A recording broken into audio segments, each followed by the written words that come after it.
everyone, and welcome to a new episode of Casual Chats. I am Patricia, and I do have with me a very special guest to talk about a very special subject. So, why don't you introduce yourself? Hi, my name is Magenta Hamster, and I am a fan of Cybersix. So much so that I have spent the last, 6 years something, translating the comic into English.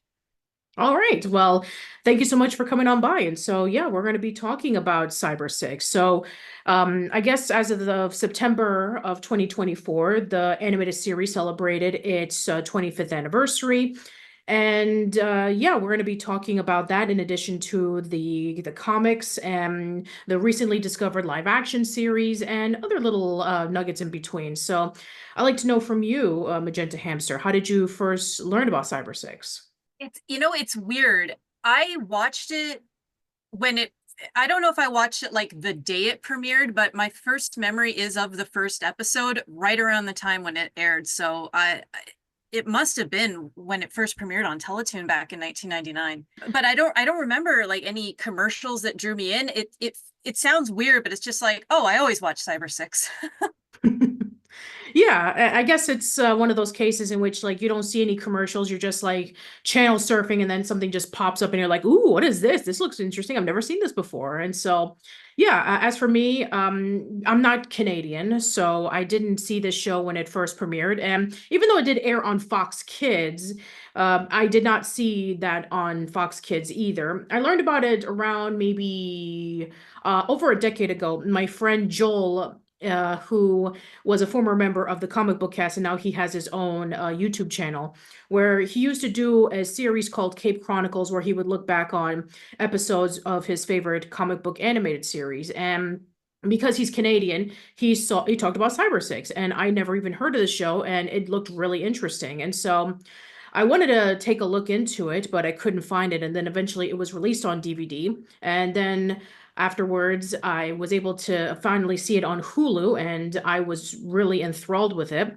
So much so that around, I would say maybe about, oh my gosh, it's like several years ago, like around 2019, that's when I did my video on Heroic Gem or Junk, when I did my video on Cyber Six. And that was the first one I did. And I talked about everything about the show, how much I loved it, and some things that I find kind of problematic with it, as well as some interesting reasons on why, in my opinion, the show was forgotten and why people should tune into it. And so, since then, I've seen a lot more people watching Cyber Six. They always talk about it on social media. And recently, Cyber Six was released on Blu-ray, and now people have tuned into it a lot more. And in honor of the 25th anniversary, I wanted to talk more about it. But I guess right before we go into the animated series, I guess we need to talk about the comics that it originated from, originally written by Carlos Meglia and Carlos Trillo. So you were dedicating 6 years of translating the comics from, was it, which language did you translate it from?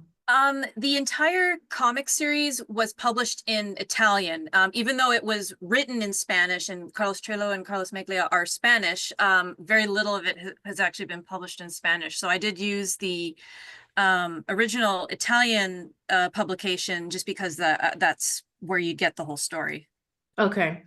And what made you decide to translate the entirety of the comic book series? Ever since like I was a fan of the cartoon, do you remember in the end credits it said in really big letters based on the comics by Carlos Trillo, Carlos Meglia? As Yes. soon as I learned that there was a comic, I became obsessed with trying to find it online. And back in 1999, 2000, websites quite weren't quite what they are today. You weren't finding download sites for whole comics. Um, it wouldn't be until maybe like 10 years ago, I actually found where you could download them, but I really wanted to read them. And when I found them, I like just visually, just from the art, I could tell it was an interesting story. So I did in my spare time try to teach myself Italian so I could try to translate them better into English.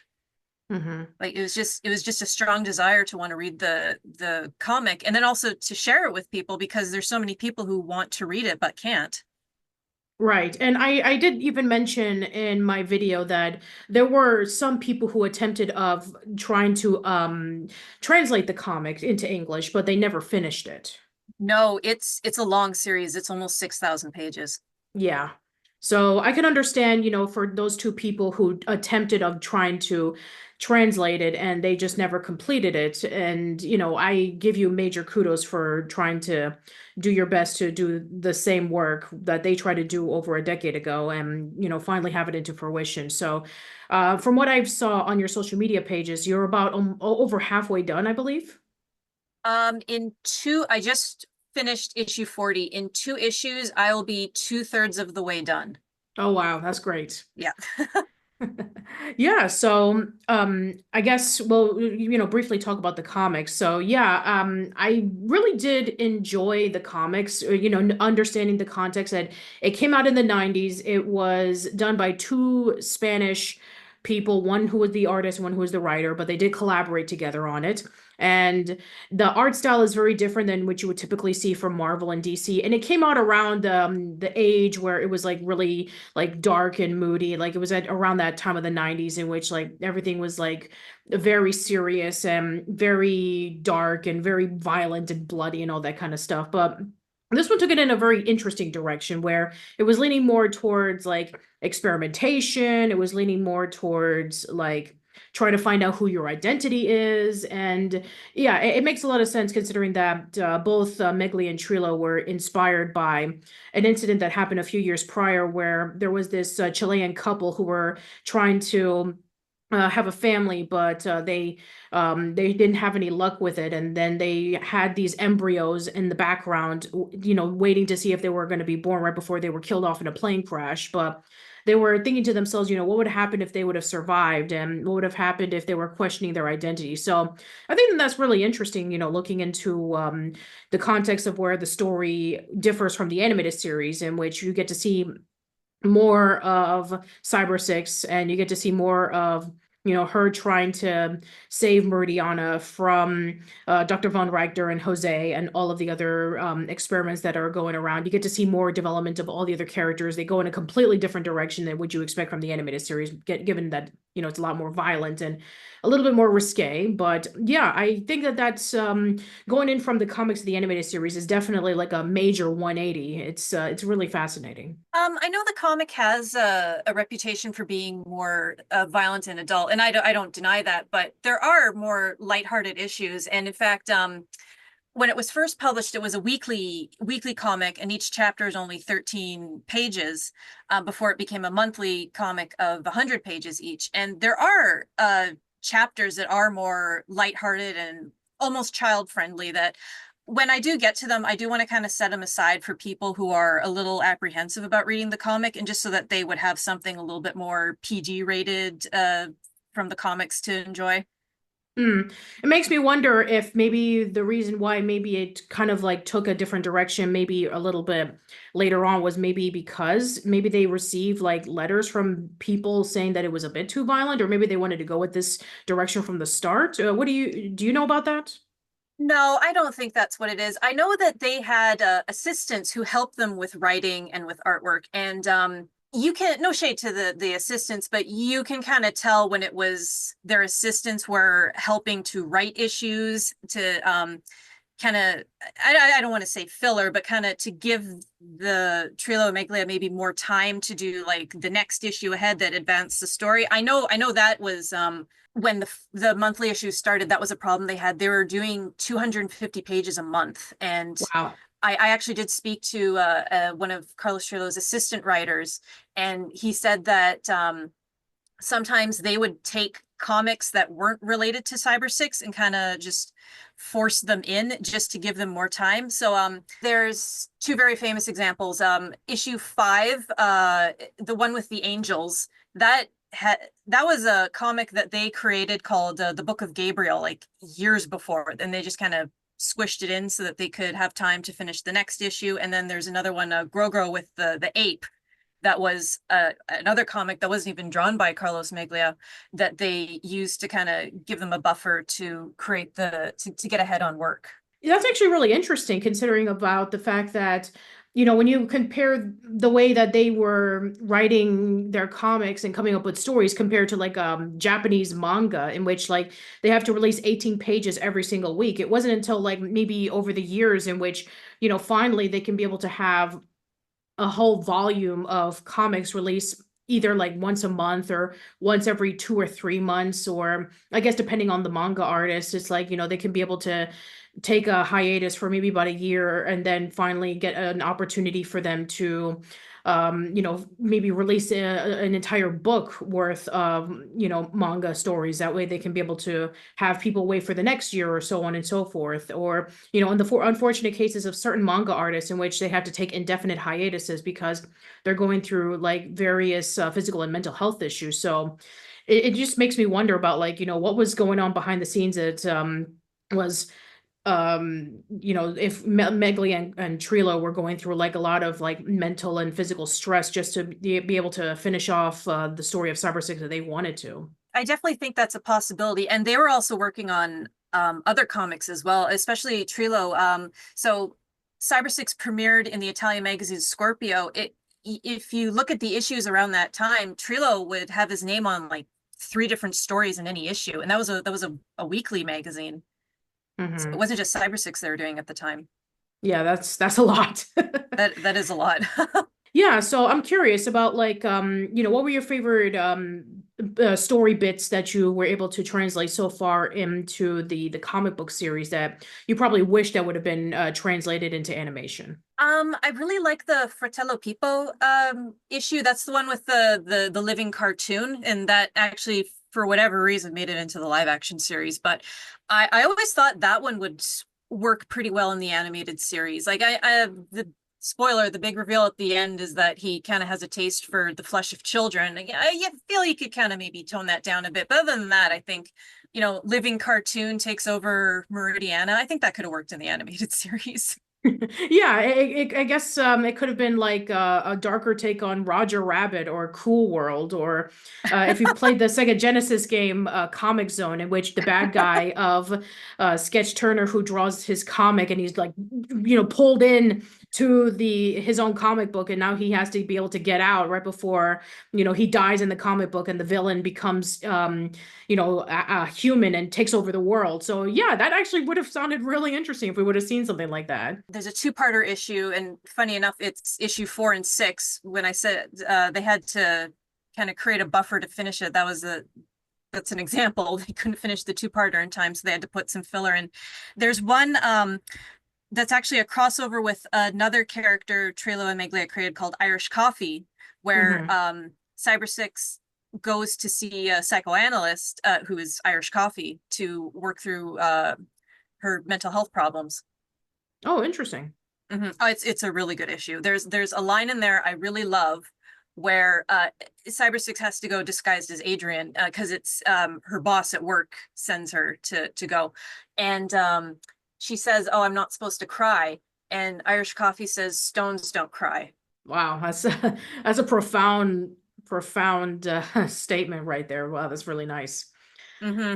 Yeah, so I think that the comic series, I mean, yeah, I'm hoping that more people can be able to have a chance to read it, especially since it was never translated into English, at least No, officially. I'm just curious about like if there was any official statement as to why it was never translated into English.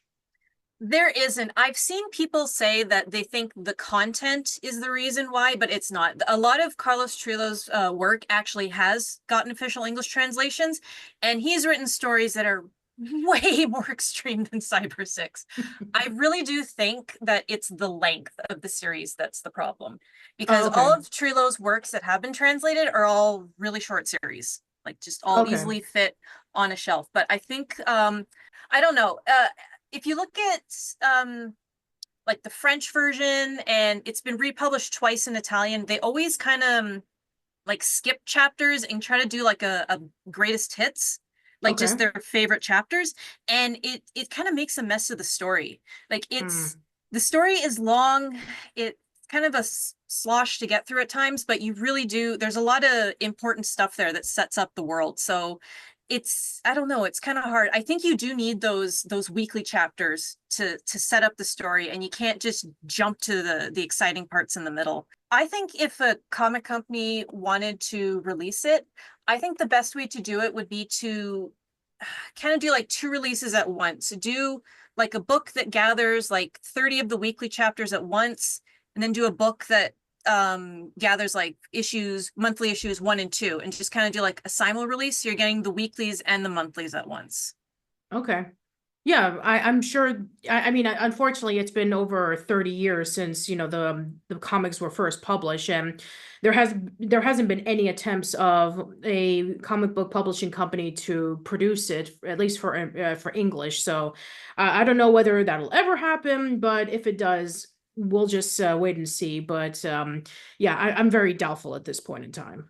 I'm a little more optimistic. I know there was a Kickstarter recently that did an official release of a different Carlos Trillo comic, and it was not as long as Cybersix, but it was, 4 thick hardcover volumes. I think there is definitely still interest in some of his stories. And if you look at the official English translations of these comics, they always do the author bio, they always mention Cybersix. So I think it's just the right company that has the patience, that's willing to take a risk, and a fan All base right. that will support them. I think there's hope there. Okay. Well, we'll just have to wait and see. Yeah, so are there any other things that you want to mention about the comic right before we move on to the other things? No, not really. Okay, then. So, yeah, I guess right before we go over to the animated series, let's talk about the recently discovered live action Oh, series. yes, that was exciting. That was a journey to find that. Yeah, so why don't you talk about that? So I remember the existence of the live action series. There was always kind of like whispers of it. Back in like the old, I think the main Cybersix board back in the day was the like on easy forums. There was always like this 1 or 2 photos of the actress who played Cybersix, and just like a website that said it existed, like a Spanish website for the production company, and no clips, no photos. And then right around the time that YouTube came out, there was this clip of what people thought was from the live action series, and it did end up being from it. It was just Cybersix's actress, Carolina Pelleriti, in front of her mirror. She's not in the Cybersix outfit, just washing her face, and there's no audio, but the apartment looks exactly like it. And for like the longest time, that was all the evidence we had.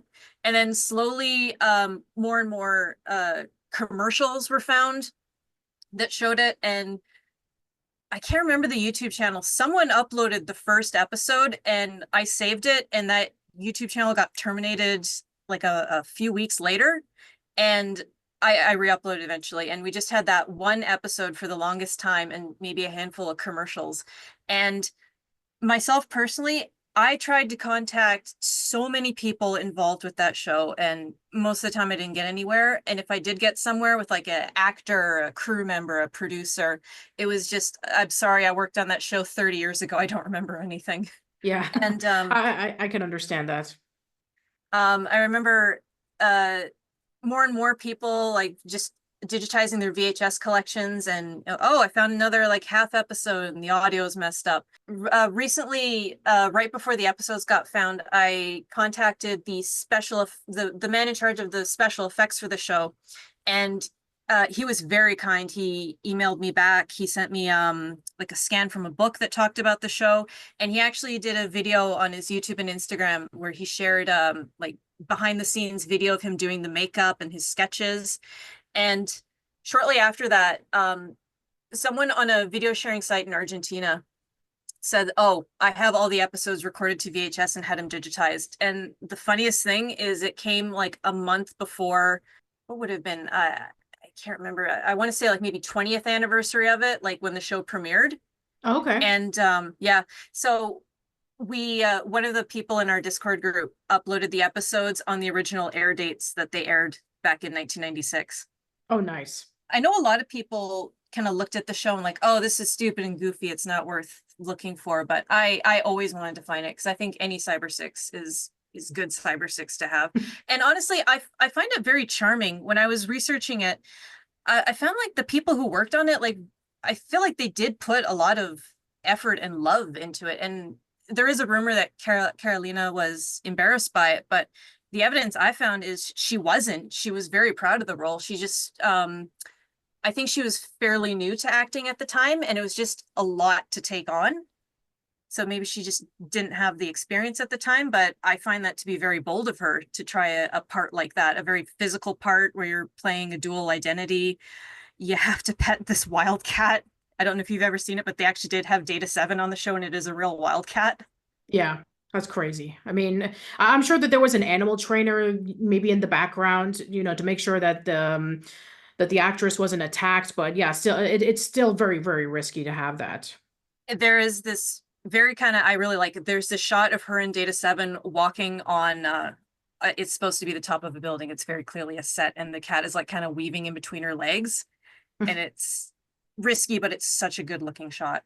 Yeah, and have there been any like posts or statements about what Meglia and Trillo thought of the show? They did not like the show. Oof. No, they didn't. I've seen this, I can't confirm it, but I've seen it mentioned twice on like archived websites that the director originally wanted the Cybersix outfit to be bright red, and they hated that. And they're like, no, it has to be black. Bright red. That would have been really interesting. I Very mean, Carmen Sandiego. yeah, very Carmen Sandiego. I was gonna say that actually. But Yeah, I always maybe. found that statement weird because there is like, it is surprisingly accurate to the comic, like just trying to catch or capture the vibe and feel and the visuals of it. Like Carlos Meglia draws hair very stylized, and I thought they did a very good job of capturing that on the show. Mhm. But they knew that it was a little goofy and low budget and not quite what they wanted. Well, I mean, if they were trying to do their very best with what they had, I mean, you cannot say that they weren't, putting their all into doing the show. I definitely want to talk about the live action series at some point. And I've been swamped with a whole bunch of things. I've been trying to catch up with my content, but I did say that if it ever was released in its full, then I would dedicate an entire episode to it. And now that it has, and that has been translated, then at some point I'll need to make a little, blip on my schedule to put that in. But I would love to see that and knowing the context of what they had to do in order for it to work. They tried, but it's just the resources weren't there.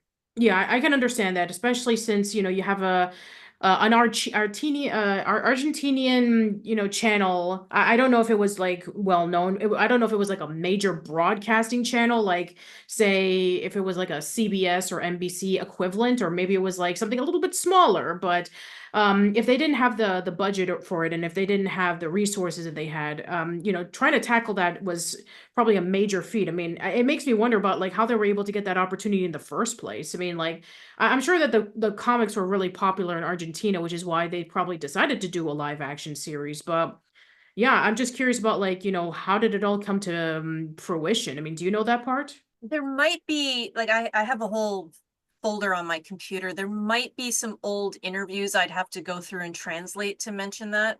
But Okay. I think usually like the interviewing Trillo and Meglia came after the show was canceled, and then it's just like, oh, it was a disappointment. But don't worry, this animated series is coming out. We have high hopes for that. Oh, Yes. okay. Great transition. So yeah, let's go over to this animated series. So yeah, I do recall when I did my video on Cybersix, when I did read that they were seeing like an animatic from somebody on their computer, and they said that, hey, Cybersix will work great in animation. And then you have Hervé Bedard from Canada, who wanted to pitch this over to being a major animated series that was a little bit more darker. And then eventually, they were able to have a mixture between like, TMS coming in to do the animation for it. And then Teletoons was the one that aired it on television. And yeah, so I guess we can start talking about the animated series now. Yeah, I think that the animated series is really, really great. I mean, it has this really great animation, and the action is really well detailed and smooth, especially at a time around the late '90s in which we were just breaking away from the 1990s Television Act, in which there couldn't be any violence on television. I mean, if you remember Spider-Man the animated series, he literally never threw a punch to any of his bad guys, like not once.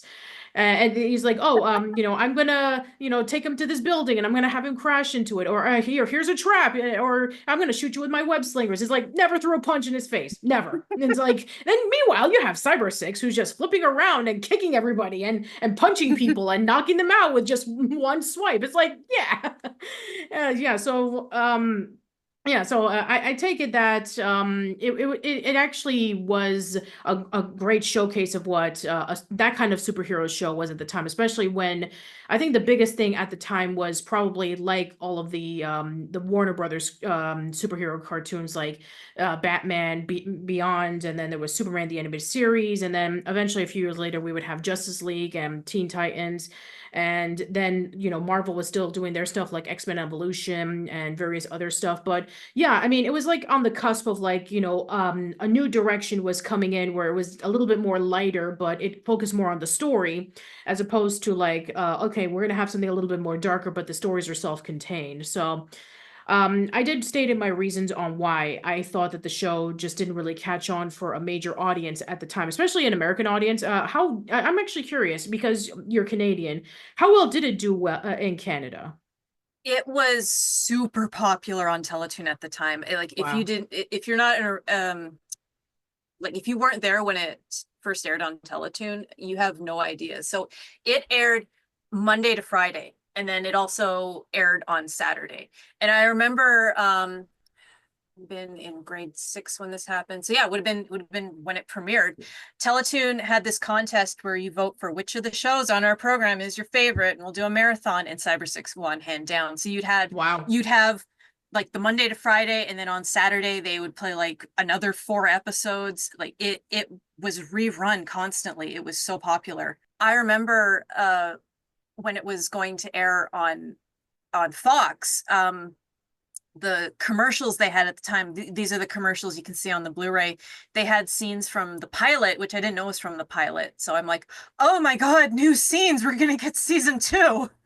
And, and then it premiered. I'm like, oh, okay, well, they're just going to show season 1 and then we'll get to season 2. And then it never happened. But Yeah. no, it was popular on Teletoon. And I think if they were like, I think the popularity on Teletoon would have been enough to get it a second season. I think whatever was the disagree, if I'm not mistaken, it's because TMS didn't want to do overseas stuff anymore. That was Yeah, the that's reason right. was, They didn't want to do yeah, overseas stuff anymore. They wanted to focus on their own Japanese production.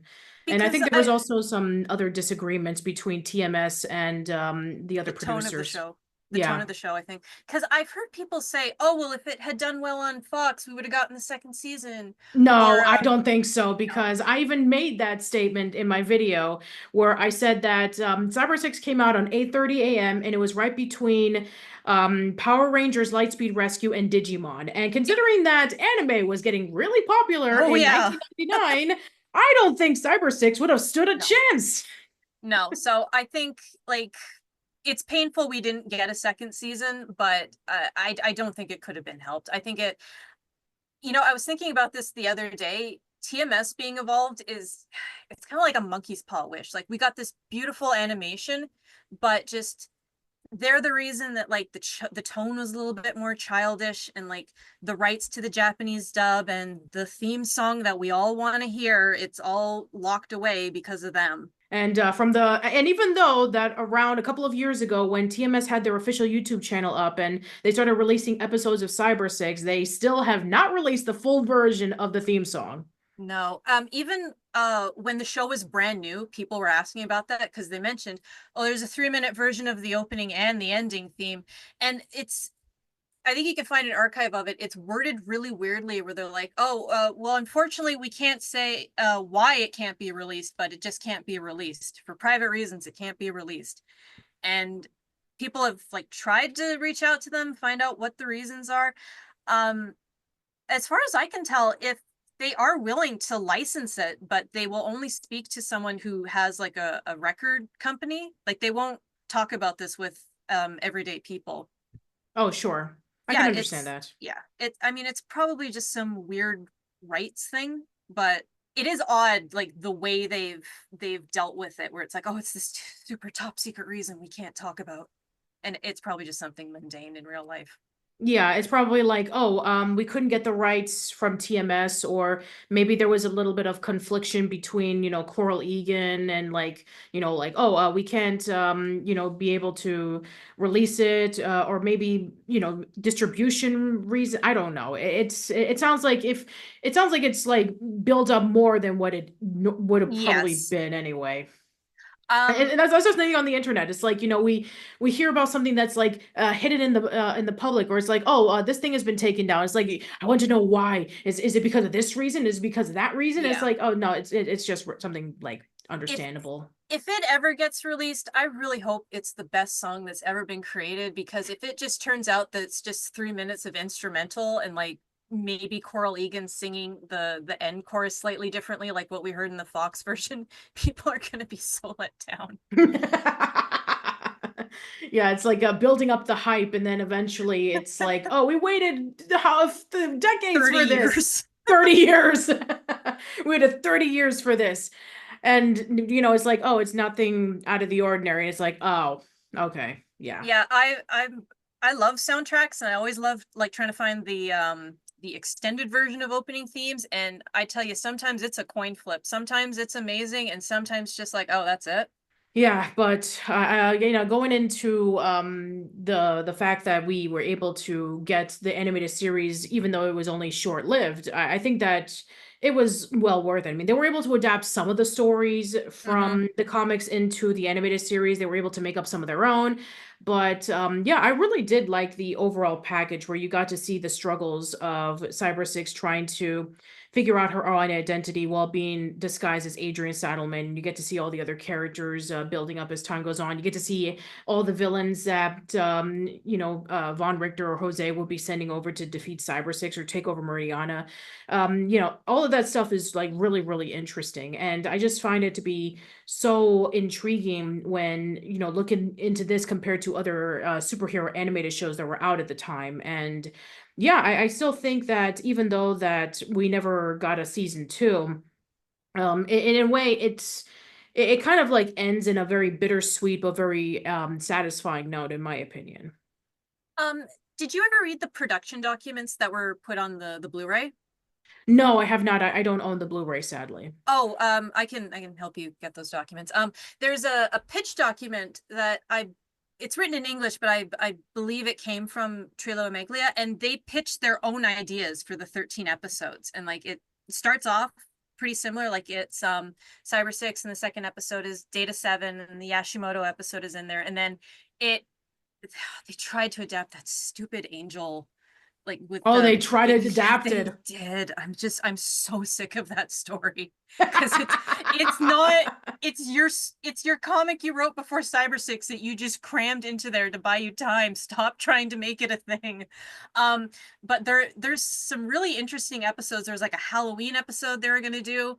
So my point is, like, it kind of started similar and then veered off, but the 13th episode, even the ending was always supposed to be there's an explosion and it's left ambiguous if Cybersix died or not. And Hmm. I kind of found that comforting, because it kind of feels like the show is always supposed to end that way. And it's like maybe we weren't going to get a second season. It was just supposed to be a little brief, great thing that happened. And we Yeah, weren't I mean, robbed. it makes me wonder, since it was released in Canada, and Canada never got the comic book series, and I No. do know that Cyber Six, I believe it did air in other countries, like in different languages, but Yeah, there's a French version. There's actually two Spanish versions. There's a Polish overdub. There's the Japanese dub, of course. yeah, the Japanese dub, yeah. And then there was rumors of other. Oh, it aired in Singapore, but I believe that was just the English dub. And there were rumors of it airing in like Hong Kong and other countries as well. Interesting, yeah. So it makes me wonder about what would have happened if the show just became a massive success and there was no issues with TMS or anything like that. What a second season would have looked like. If TMS was on board, I think maybe we would have gotten a second season. Yeah, for sure. Now, do you know the reactions towards Trillo and Meglia? Were they happy with this one compared to the live action version? I think they loved it. My understanding is they did love it. It it aired in Argentina like the same day it aired in Canada. Oh, nice. Like they didn't have to wait for it, so they got the Spanish dub right away. I've always wondered, there's a French version of the opening theme and there's a Spanish version of the opening theme that's actually really good. I've always wondered if there were other dubbed versions of it. Makes me wonder. I mean, especially since they were out in other countries, like you said, there was the Japanese dub, there was Poland, Um, and they didn't, Japan and Poland didn't get their own. They just use an instrumental version, if I'm not mistaken. oh, interesting. Wow. Especially since when you think of Japan, it's like they're all about the Oh, major opening theme I songs. know. Oh, a Japanese Cybersix opening. That would have been so good. Someone's got to make a fan edit. Oh, seriously, like fan singers, like where are you? Like, I'm sure that you've sung like I don't know, like how many versions of your favorite anime in, from English to Japanese and vice versa. It's like, where's Cybersix? Seriously. It breaks my heart that there is no official Japanese release of the dub. The episode, I think it's like episodes 1 to 8 are archived, but 9 to 13 are missing. I have a Oh, feeling that they have been recorded because I think it's re-aired 3 times in Japan. I want to say the most recent one was 2012. okay. Um, but the Japanese fans were so important in those early days. There was so many fan sites and like just beautiful artwork that I've gone through the Internet Archive and tried to save. It was so popular in Japan at the time. Wow. I mean, I can imagine that. I mean, Hmm. that wouldn't surprise me in the slightest. What would you say are your favorite episodes of the animated series? It's funny. My favorite episodes as a kid, my favorite episodes as an adult are kind of different. I think my favorite though is Daylight Devil. Oh, with nice. with Griselda. I just Yeah, Griselda Griselda, is yes. a just such a really cool design, but the ending I always really liked. I always liked comic Cybersix more because I just felt that she was more flawed. So the ending where there's like that moment of hesitation if she's going to help her or not instead of just like immediately rescuing her. I always really like that where you don't know for a second if she's actually going to help her. Yeah. And it And is such a sad ending too. it is very sad. Yeah. It's like this and Terror are like some of the very few times in which like I felt really sad for like what's supposed to be the antagonist of an episode. Yeah, but yeah, that's actually a really great episode. That might be probably one of my all-time favorites as well, especially with Griselda being like such a really interesting villain, and the fact that Cyber Six is barely in this episode. It's mostly an Adrian-focused episode because they go on Hmm. a field trip. Yeah, she's very vulnerable because it's also her students are at risk too. Yeah. So yeah, I mean, I also really do like the Terra episode where we get to see like the creation of Terra and the fact that it was meant to like, destroy Cyber Six, and then eventually it learns about love, and then eventually it sacrifices itself so that Cyber Six could be saved. That's also a really great one. And yeah, I also really do even though that I know that it's like a bit bittersweet, I really did enjoy the ending because of all the stakes that were able to be built up where you have this essentially this island that was basically going to crash over Meridian and destroy everything. But you have Cyber Six basically coming in and rescuing everyone and making sure that everybody was safe from that. And the fact that there's that big explosion and you don't know whether she lives or dies, and it keeps off that ambiguity. And yeah, like I said before, it feels very bittersweet, but at the same time, it does feel very satisfying knowing that that the danger was over, but it at the same time it's like maybe it's not because Jose is now possibly going to be in charge. Who knows? But then we do get to see that light, at Cyber Six's apartment, say maybe insinuating that maybe she did survive. So yeah, I mean, I like to think of it like even though that part of the story will never get a full complete continuation, but at least we were able to know that at least for now everything is safe. Yeah. Can I ask you, what do you think of the music in the animated series? Because I find it's Yeah, kind of I did. polarizing. I did even mention about the music in the animated series because it was done by Robbie Finkel, who also did the music for Cirque du Soleil Alegria, Hmm. and I thought that was actually like the background music I thought was actually pretty well done, where everybody had like their own distinct theme song, and also like the opening and ending themes are also really great too. I really did enjoy that. Yeah, I mean, I wouldn't say like they're like I like Spotify worthy. I mean, like the background music I meant, where it's like, oh yeah, I remember this moment. I mean, there compared to like other shows, but I could say that I think that the soundtrack is pretty solid. Recently, for the 25th anniversary, I tried to like remove the audio and sound effects from the music and try to like stitch slash Frankenstein together the best pieces to kind of make like a what I call a listenable version of the soundtrack. Yeah. And I know a lot of people have criticized it because it's you know, it's not an orchestra, it's kind of very synthesized. But I found that I kind of appreciated some of the themes of like the music cues a bit more, like when you kind of remove the goofy sound effects. My problem with the show has always been the sound effects, I think is very lacking. But I think Yeah, I noticed that compared to, I mean, I saw the first episode of the Fox Kids version, because I was doing that comparison between like, oh, this is how it cut off the violence and stuff like that. And then I listened mhm. to like the audio cues and I was thinking to myself, yeah, in some parts, the audio is like really, really loud and you can barely hear anybody speak. But in the Fox Kids version, they actually like balanced out the audio. And yeah, Oh I think that's, because, it's, I guess for, some standards, it's like, oh, it's still a cartoon. We need to put in the goofy sound effects in there. So yeah, it kind of like makes the soundtrack a little bit less empowering. no, there is something really weird with the audio mixing of the Fox version. I remember when the DVD and Blu-ray came out, I spoke to forgive me for mispronouncing it, Brady Hartel. I Oh think yeah, Rainy Hotel, yes. Brady Hartel. I asked him if it was possible to do a music only track for the Blu-ray, and he said it can't be done because the sound effects are mixed in with the music.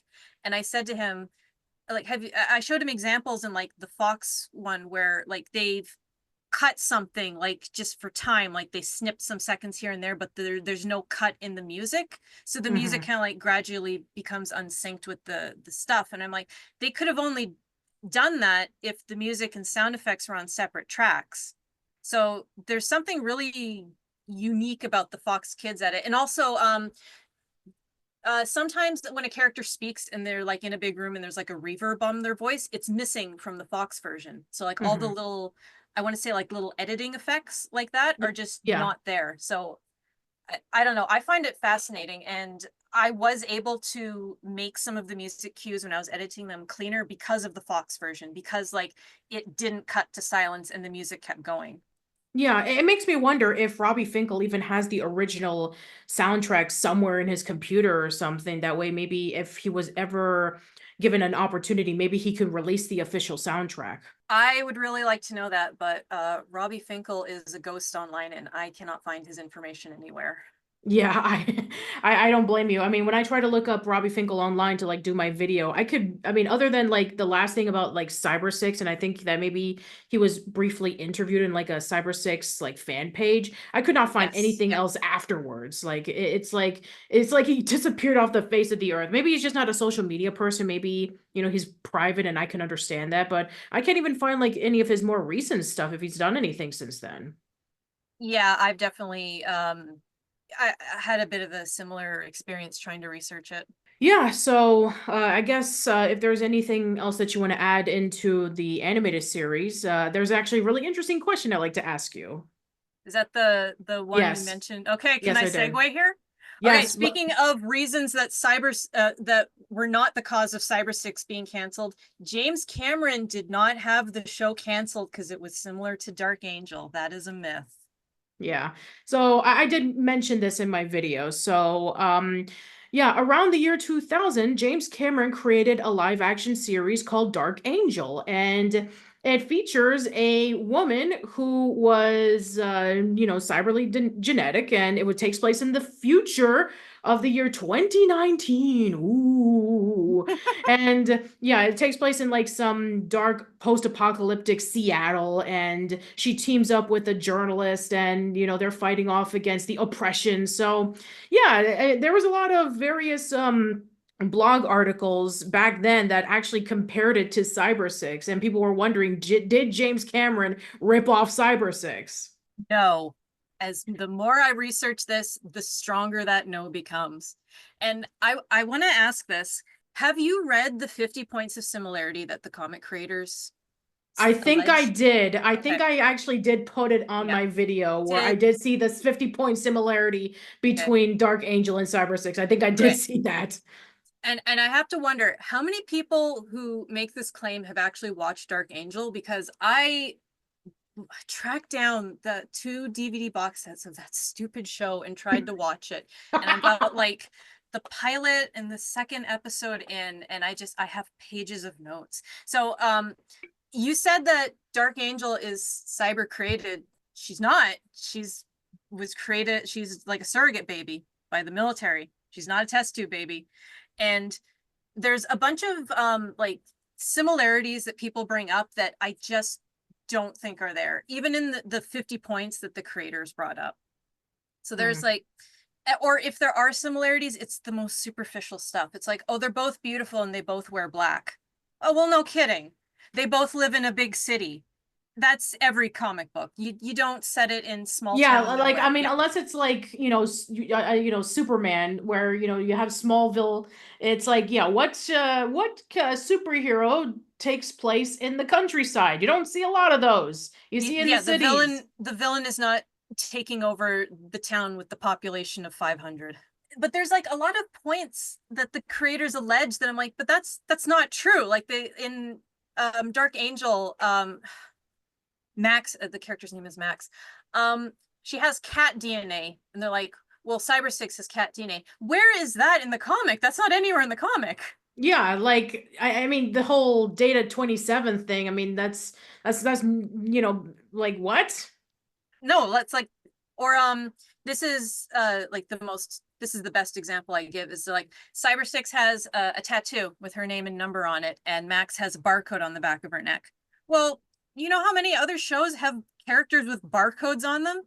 And do you know what famous movie had characters with barcodes on them? Terminator in Yeah. 1984, before Cybersix was ever created by James Cameron. So I don't know. I Yeah, find that the more I think if you actually look into it, I think it's a case of like for so many years people were like, oh, did you know that the Lion King ripped off Kimba the White Lion?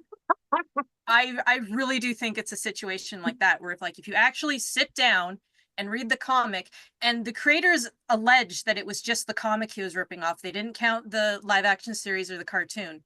If you read the comic and you watch the show, you're just like, I don't think there's a strong case here. I think if they took it to court, it wouldn't have gone anywhere. I mean, like they, I even again, I can't. I'm sorry, I keep repeating this, but I even said this in the video. It's like you have James Cameron in this corner. You have the most critically acclaimed director of the time, who released the highest-grossing film of all time, Titanic. And here you have two comic creators from Argentina who nobody knows who they are. A Like, country that has not had a stable economy in who knows how many decades. yeah. So it's like, who's gonna be the one to walk as the winner?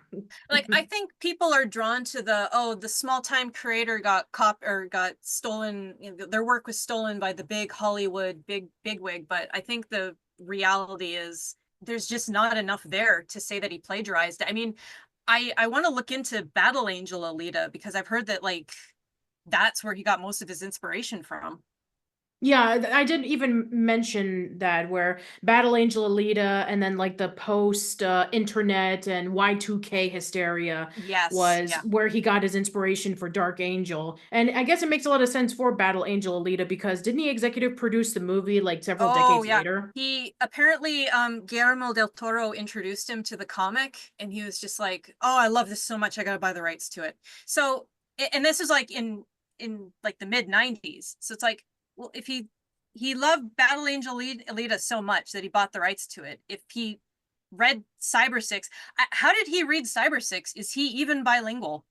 Yeah, that's a good question. It's like And like is it does he have the ability to read other languages other than English, or maybe he knew somebody who was bilingual? I well, don't know. and even then, how do you get the comics? Because even now, they're like the Italian issues, like some of the issues of Cybersix have never been republished. You have to get specific issues of Scorpio.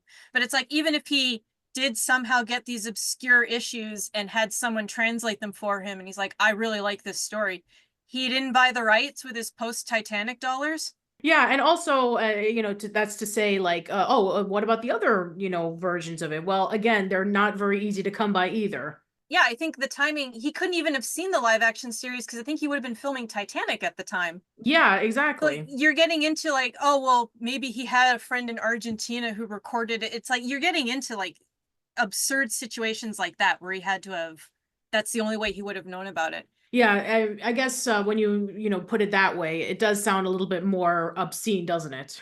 Yeah, it gets a little ridiculous the more you look into it. And I do want to look into it more. On our Cybersix Discord group, we actually made a channel to discuss this where, some of us watch the episodes and they're on Daily Motion if you want to watch them. And we compare and make our notes. And what have you come across since then? I think he ripped off Catwoman more than Cybersix because like in the first episode alone, she's got like a harness on. She's breaking into people's apartments and she literally steals a gold statue of the cat goddess Bast. Hmm. Like I'm gonna sell this for money. And it's like that's not very Cybersix. No, it doesn't sound like it very No. much.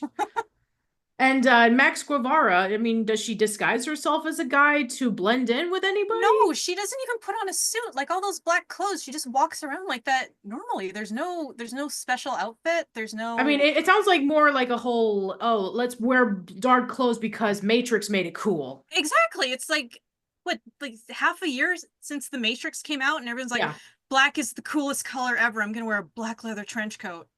It's like, yeah. of course your character wears black. Yeah, because, you know, black is cool, apparently. Hmm. Yeah, so I don't think I have any more to say about this. I think we should just wrap things up.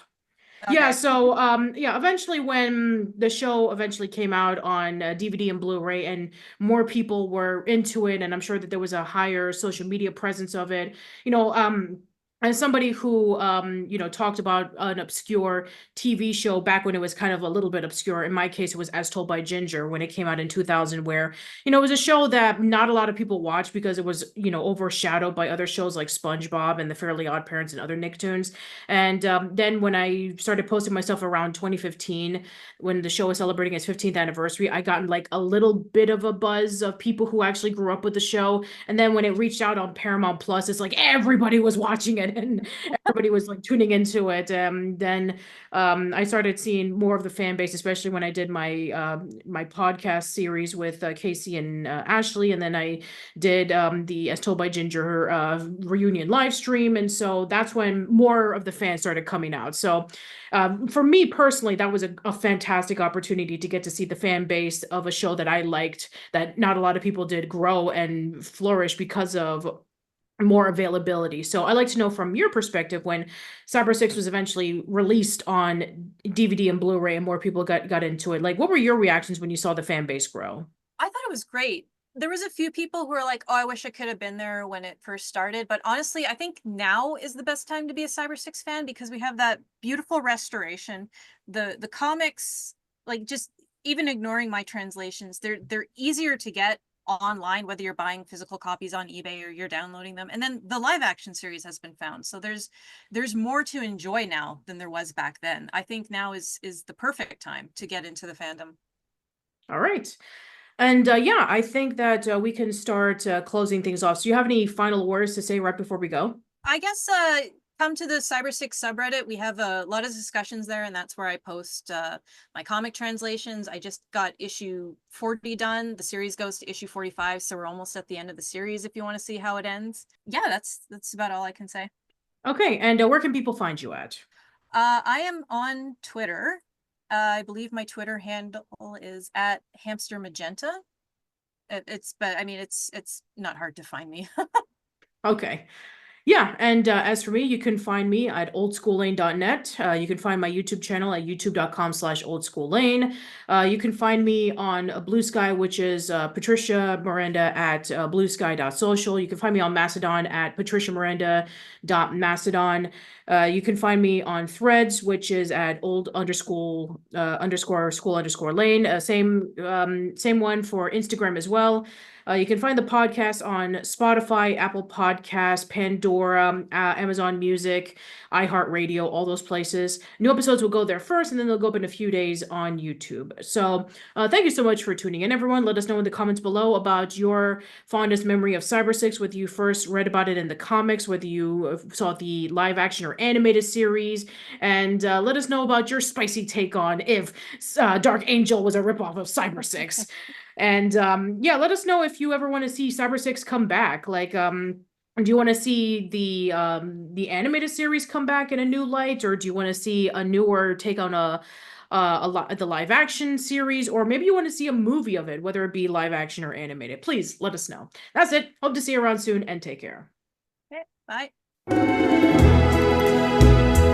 As the rain falls on the mountains, all my sorrow just salty tears. I whisper your name, oh, tell